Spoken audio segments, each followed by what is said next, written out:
Welcome to CADX TV. My name is Frank Fortunato. Today is Thursday, March 1st, 2012.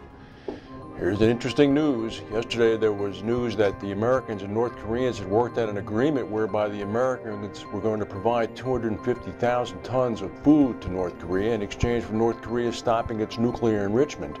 Today the story comes out that the senior North Korean diplomat at the talks is going to appear next month in Syracuse, New York, at a peace conference held by Syracuse University. This will be the first time in memory that a North Korean diplomat has come to the United States in auspices, under auspices other than the United Nations. Very interesting stuff indeed.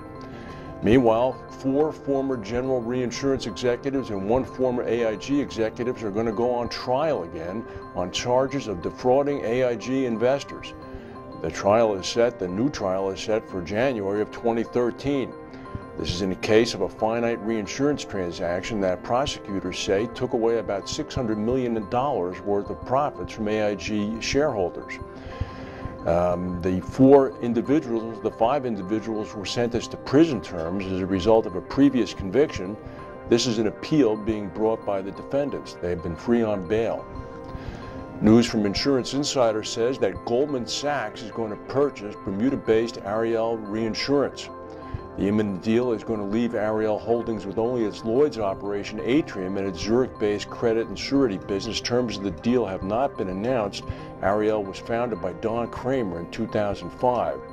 ISDA, the International Swaps and Derivatives Association, said this morning in Frankfurt that the restructure of Greek government bonds do not, repeat, not, qualify as a credit event, which would have triggered payout on credit default swaps. That late winter tornado that swirled through the Midwest has now killed 12 people.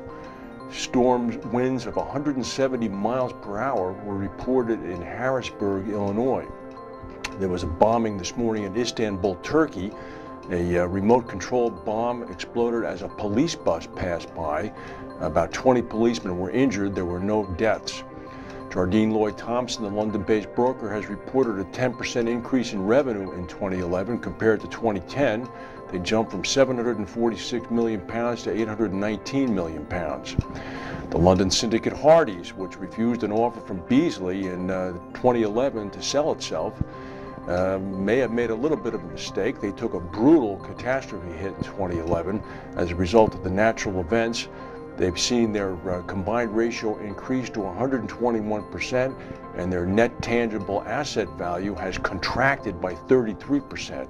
Hardee's is still up for sale. The Costa Alegre cruise ship has arrived in the Seychelles Islands. 1,000 passengers are being showered, deloused, and fed, and then they're going to be on the planes to get out of there. Interestingly enough, the French tuna fishing boat, the Trevignon, which came to the Costa Alegre's rescue and towed it for 2 days and 2 nights to the Seychelles, is now under maritime law owed salvage fees. If the owners of the Costa Alegre have not worked an agreement out and do not pay the owners of the Trevignon